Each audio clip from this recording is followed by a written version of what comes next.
These twin dogs were getting bored with playing the same old games at home. Then they had an exciting idea: skateboarding races outside. The older brother practiced first, sliding down the stairs nimbly and confidently.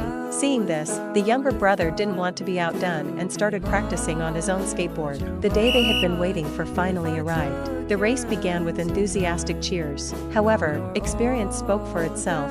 The older sibling sped far ahead of the younger one, and in the end, the older sibling emerged as the winner.